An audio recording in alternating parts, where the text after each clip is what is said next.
Ever notice how young and gay seem to always go together? In social media, dating apps, gay venues, everywhere you look, guys who haven't even turned 30 yet are already worried about getting too old. This is one of the comments I got on my recent video. I turned 30 in a year, and I question if I'm going to be too old to date. It's almost like there's an expiration date on being gay. What's interesting is, in the gay society, some of the most confident and thriving men over 40 are feeling completely invisible. Today, we're breaking down why this happens and how to build an amazing life that shows that these unofficial rules are just plain wrong. Let's start with something you've probably noticed every time you open a dating app. Right there, front and center, the age filter. It's not hidden away in some advanced settings menu. No, it's a main feature. Like, these apps are proudly saying, here's your quick tool to eliminate everyone over 30. And then there's the profiles. Many bios couldn't be clearer. Under 30 only. Some don't even try to be polite about it. But it goes beyond the apps.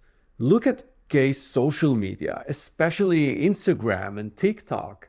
Count how many popular gay influencers over 40 you see there. No need to bother.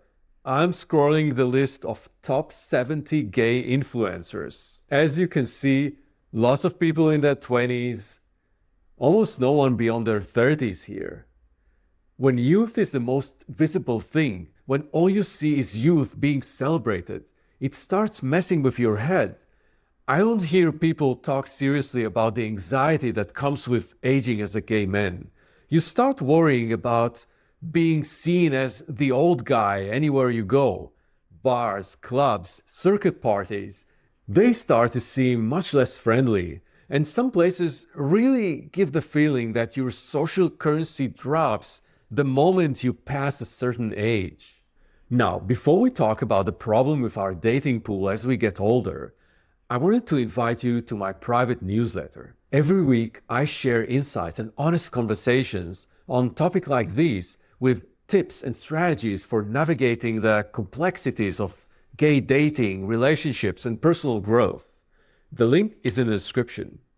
One of the biggest worries I hear about is the dating pool.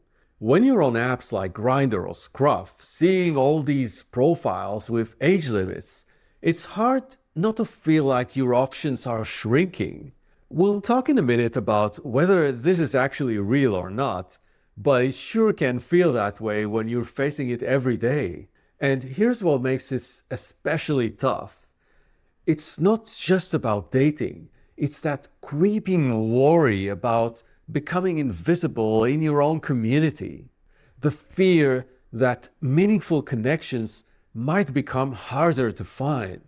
The fear that isolation might be just around the corner. These aren't comfortable things to think about, but they're concerns many of us face. When we look at all these together, let's call it out for what it is. Large parts of the gay culture have a toxic relationship with age. We've somehow convinced ourselves that youth equals value and older age equals unattractive, lonely, and invisible. Well, it's time to challenge that. First of all, let's talk about these age limits people put in their profiles, like under 30 only. It's true some people are specifically attracted to younger looking guys. That's their preference. And that's fine. But for others, it's more like they're running on autopilot. They see youth celebrated everywhere, so they just assume younger must mean better. And even with that, what many people miss is that plenty of guys aren't specifically looking for younger men. Some prefer their own age. Some are attracted to older guys, and many of us just don't care about age at all. They're looking for the right connection, the right chemistry, the right person. And remember, you only need to find one person who's right for you. Just one. We've gotten so used to all this that we sometimes miss how weird it is, how people treat age like an on-off switch, as if everyone under 30 looks the same, as if the moment you hit that number, you suddenly transform into someone completely different. But here's where it gets tricky. Even though these limits only represent some people's preferences, we let them get to us. We internalize them. Suddenly, we're looking in the mirror thinking, I'm on the wrong side of that number now. We start believing we're too old for certain relationships, for certain dreams. We forget that we only need one right person, and instead we let these artificial limits become our truth. And that's exactly how ageism gets its power. When we start accepting limits as if they were universal. Look at what's happening right now in our broader culture. We're calling out racism, sexism, body shaming, but somehow ageism gets a free pass in the gay community. It's treated like it's perfectly okay to discriminate based on age. But here's what's important to remember. Ageism only has power if you accept it, if you believe it's true. And now that we can see it for what it is, how absurd and meaningless these age limits really are, it starts losing that power.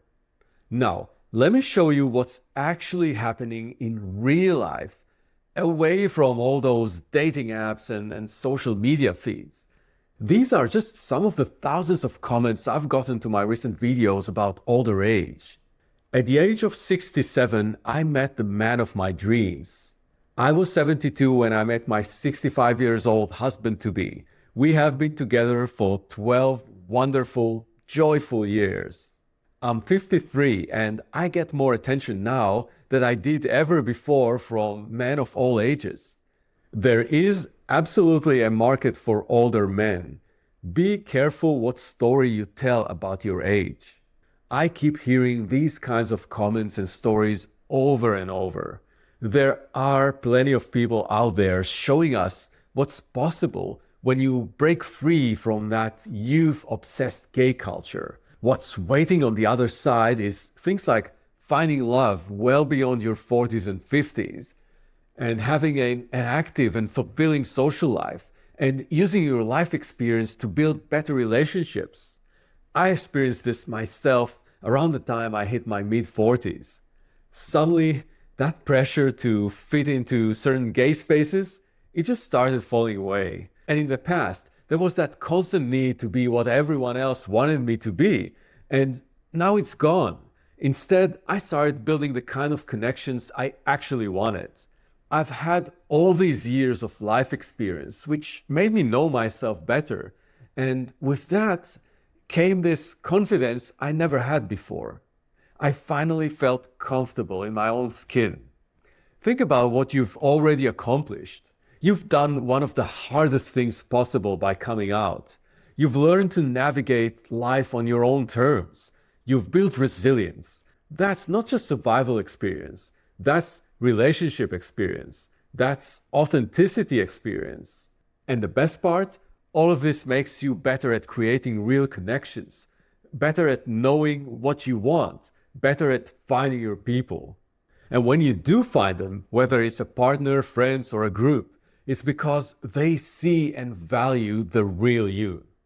If you found your own ways to handle ageism, or if you're still figuring it out, I'd love to hear your story. Drop a comment below and let's keep this conversation going. Love you all.